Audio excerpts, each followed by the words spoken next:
Welcome to the FITAID Morning Show. I'm your host, Kenny Santucci, and we're back for WODAPALOOZA Year 7. Back with the VIP experience here at WODAPALOOZA 2018, sponsored by FITAID, Caffeine Kilos, and Power Dot. And the most handsome man, aside from myself, just walked in the room. Hunter McIntyre, thank you. Guys, we've had Seth on the show multiple times. You guys know who he is. He is the head coach, the big cheese, the founder, and the mind behind Misfit Athletics. Seth, it's always a pleasure. Always great having you on the show. One of the topics that's come up, I was talking to Jason Khalifa the other day. I was talking to a bunch of coaches while I've been here over the past couple days, and one of the biggest problems and what we're seeing in the fitness space is this evolution of CrossFit, and now trying to service more more regular clientele. We're trying to service your mom, your aunt, people who probably have never worked out in their lives. How do you balance what you're doing with coaches and this new demographic of people that you're bringing on? Yeah, I'm in kind of a unique situation because the way my adventure started was not necessarily with that type of client. I got into CrossFit because I was drawn to the early side of the sport. I was drawn to the Jason Khalifas, the Miko Salos, all that stuff. It was very exciting to me. That's what took me out of the traditional field and brought me into CrossFit.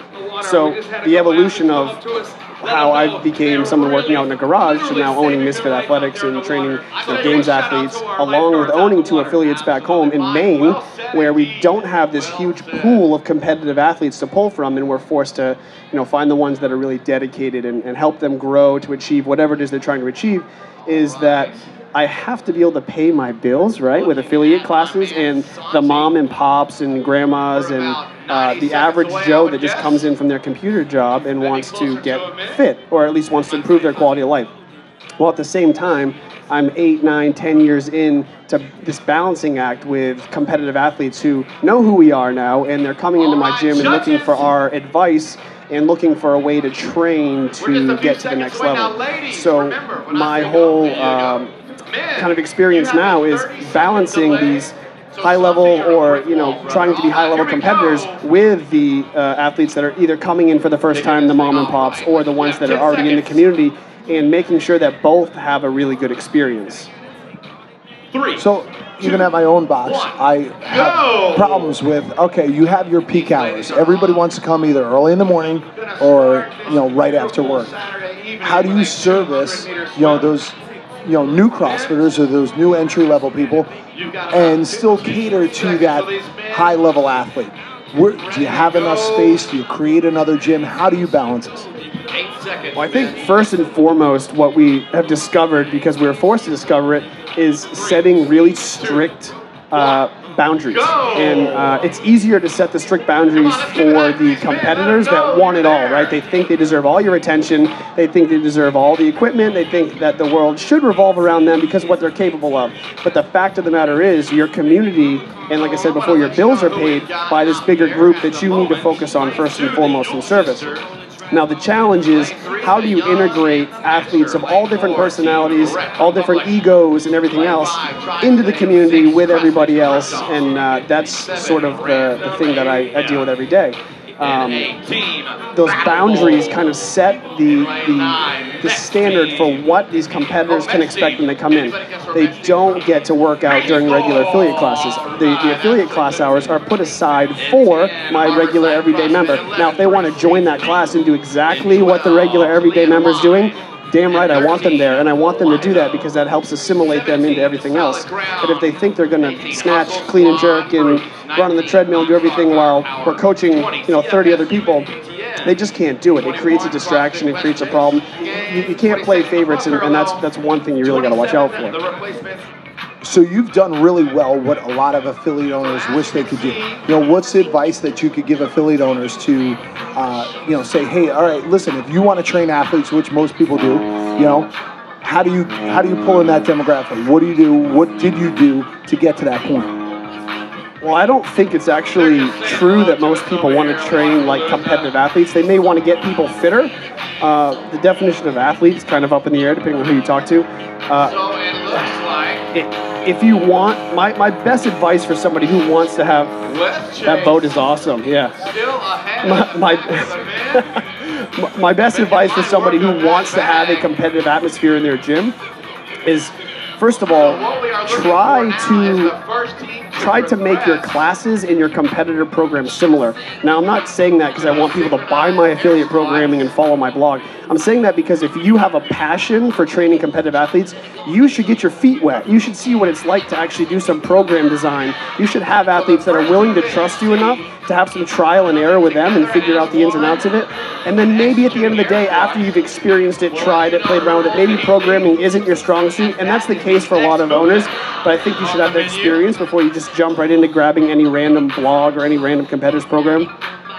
After you've taken that step, then I think if you really want to train competitive athletes but you're just not strong in the programming thing, you can bring another program in and try it. But so many coaches just think that it's going to help, or gym owners I should say, think it's going to help their business to have some big name or build some big name in their gym, like it's going to make their brand explode.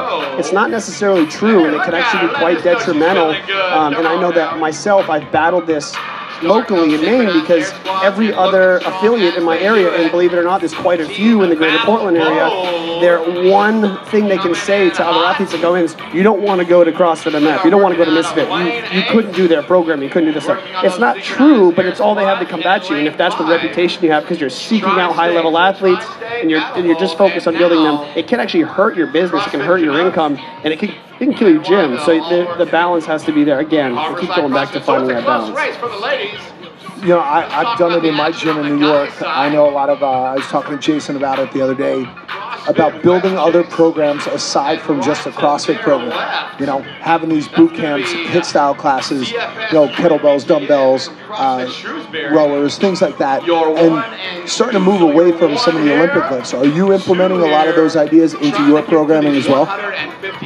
I think for the general public, Olympic lifts on occasion, or maybe parts of the Olympic lift might be helpful, but the general public is not coming in to get to the CrossFit Games. They're not even coming in to be competitive in the Open. We think that everyone wants to do the Open. It's not true. Not everyone wants to do the damn Open. They want to have a good fitness experience with their friends, have some community. A lot of people are looking for a social life, and they hear about CrossFit communities, and they come in and they find fitness because they're looking for a social life. I don't need those people to snatch and clean and jerk. I do need them to learn how to move a dumbbell efficiently. I do need them to learn how to hip hinge and squat, right? Those two patterns are infinitely important, and kettlebells and dumbbells serve that purpose. So finding those classes for your, bread and butter client is perfectly acceptable, and I probably will start leaning more to that. And we know they're an effective tool. Why do you think CrossFit last year took the barbells out of everything and crushed everyone with dumbbells? You think we can't get something good going with that? Of course we can. It comes down to your experience, how you implement them and how you program them and how you run your class. So, everybody looks at you guys as, one of the premier programmers, premier services to most of the high-level athletes. Let's get some numbers. We're here at WODAPALOOZA. This is second biggest, if not bigger, than the games. Some people consider this one of the biggest events of the year. How many athletes you have here? How many athletes are you servicing right now just through the Misfit program? Downtown Miami. Well, I actually don't know how many athletes we have here. Every heat I've watched, there's been somebody that I've worked with in some capacity across all divisions, which is, it's great, and it's not something I'm trying to brag about. It's nice and it's reassuring to me to come from the top corner of the country in Maine and go, hey, are we still relevant? And come down here and see, Misfit shirts and all these athletes out here. It's awesome to see, and it makes me more motivated to keep going. What was the other part of your question? How many athletes are you servicing? Like how many? Because I have guys at my gym that are like, hey, could you hook me up with the Misfit guys? I want to get some remote coaching. But you guys are swamped. I know you are. So how many athletes do you have?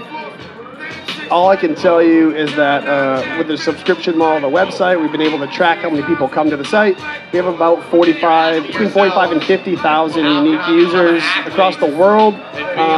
But I don't know how many actually follow, how many people are just seeing what we're doing. A lot of people get FOMO, no matter what program they're following. Even in their gym, they're just doing affiliate classes. They just want to see what the hell other people are doing, and they check it daily like they're just CrossFit nerds. So there's no way that many athletes are following it, I don't think. But, we're doing well. That's the best way I can put it. We're doing well.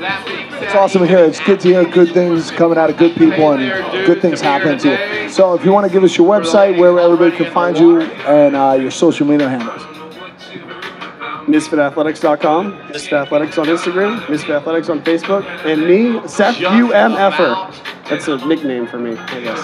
That works. That works. Seth, as always, thank you again so much. Thank you guys for showing up. Thank you for the questions. And we will be back tomorrow with some more from the VIP experience right here at WODAPALOOZA.